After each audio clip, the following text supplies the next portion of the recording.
नमस्कार, मी सुरेखा आणि तारा न्यूजमध्ये आपल्या सर्वांचं स्वागत.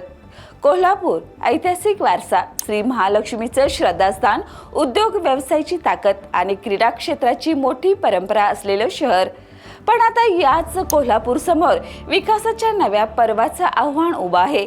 गेल्या काही काळात कोल्हापूरच्या विकासासाठी मोठ्या प्रकल्पांची घोषणा झाली, अनेक कामांना गती मिळाली आणि काही महत्त्वाच्या प्रकल्पांचं भूमिपूजन आणि उद्घाटनही झालं. त्यामुळे कोल्हापूरच्या विकासाचा वेग आता खरोखरच वाढतोय का, हा प्रश्न महत्त्वाचा ठरतोय.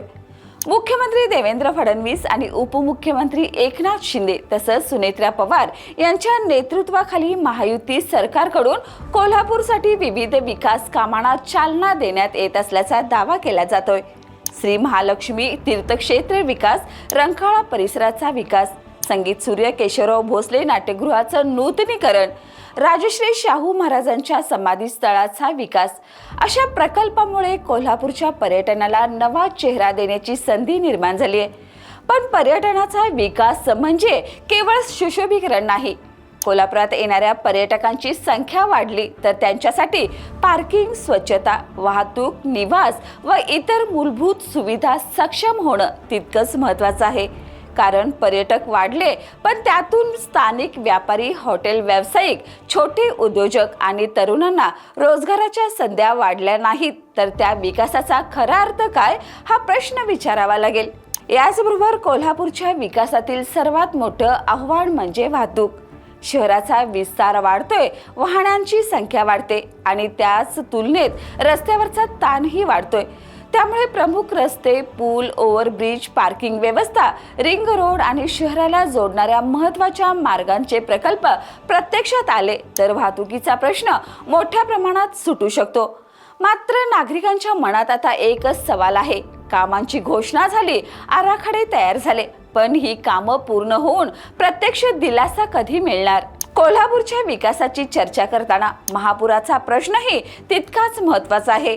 दरवर्षी पावसाळ्यात पंचगंगेची वाढणारी पाणी पातळी आणि महापुराची टांगती तलवार यामुळे नागरिक, शेतकरी आणि व्यापारी चिंतेत असतात. पूर व्यवस्थापनासाठी मोठ्या निधीची तरतूद आणि उपाययोजनाची घोषणा झाली असली तरी कोल्हापूरकरांना आता केवळ आकडे नकोत. महापुराचा धोका प्रत्यक्षात कमी झाला पाहिजे, नागरिकांचं नुकसान कमी झालं पाहिजे आणि पूरस्थितीत प्रशासनाची यंत्रणा अधिक सक्षम झाली पाहिजेत. हीच या प्रकल्पाची खरी परीक्षा असणार आहे. आणखी एक महत्त्वाचा मुद्दा म्हणजे रोजगार.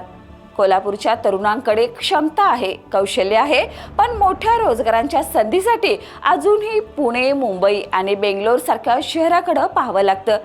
त्यामुळे IT क्षेत्र, औद्योगिक विकास, पर्यटन आणि क्रीडा क्षेत्रातील नव्या प्रकल्पाकडे मोठ्या अपेक्षेनं पाहिलं जातंय. विशेषतः आंतरराष्ट्रीय क्रिकेट स्टेडियम आणि मल्टी स्पोर्ट्स हबचा प्रकल्प प्रत्यक्षात आला तर केवळ क्रीडा क्षेत्रालाच नव्हे तर हॉटेल व्यवसाय, वाहतूक, पर्यटन, छोटे उद्योग आणि रोजगार निर्मितीलाही मोठी चालना मिळू शकते. विमानतळाचा विकास, रेल्वे सुविधाचा विस्तार आणि शहरातील रस्ते कनेक्टिव्हिटी मजबूत झाली तर कोल्हापूर केवळ पर्यटनाचं शहर न राहता उद्योग, व्यवसाय आणि गुंतवणुकीचं महत्त्वाचं केंद्र बनू शकतं. पण त्यासाठी केवळ पायाभूत सुविधा पुरेशा नाहीत. उद्योगाला अनुकूल वातावरण, गुंतवणुकीसाठी सुविधा आणि स्थानिक तरुणांसाठी रोजगार निर्मितीचं ठोस नियोजनही आवश्यक आहे. म्हणून आज कोल्हापूर समोरचा प्रश्न महायुती विरुद्ध विरोधक असा नाही. खरा प्रश्न आहे तो विकासाच्या अंमलबजावणीचा. ज्या प्रकल्पाची घोषणा झाली त्यापैकी किती प्रत्यक्ष सुरू झाले, जे सुरू झाले ते वेळेत पूर्ण होणार का, आणि जे पूर्ण होतील त्याचा थेट फायदा सामान्य कोल्हापूरकरांच्या आयुष्यात किती जाणवणार? कारण कोल्हापूरला आता केवळ मोठ्या घोषणा नको आहेत. कोल्हापूरला हवा आहे दिसणारा विकास, मोजता येणारी कामं, सुरळीत वाहतूक, सुरक्षित शहर, वाढणारं पर्यटन, मजबूत उद्योग आणि स्थानिक तरुणांसाठी स्थानिक रोजगार. म्हणूनच येणारा काळ कोल्हापूरसाठी निर्णायक ठरणार आहे. कागदावरचे आराखडे प्रत्यक्ष जमिनीवर उतरतात का? घोषणा प्रत्यक्ष कामात बदलतात का? आणि या विकासाचा फायदा सामान्य माणसांच्या घरापर्यंत पोहोचतो का? यावरच ठरणार आहे की कोल्हापूर बदलतंय की केवळ घोषणा आहेत की खरंच एका नव्या कोल्हापूरची सुरुवात झाली आहे. या आणि अशाच ताज्या अपडेटसाठी पाहत राहा तारा न्यूज.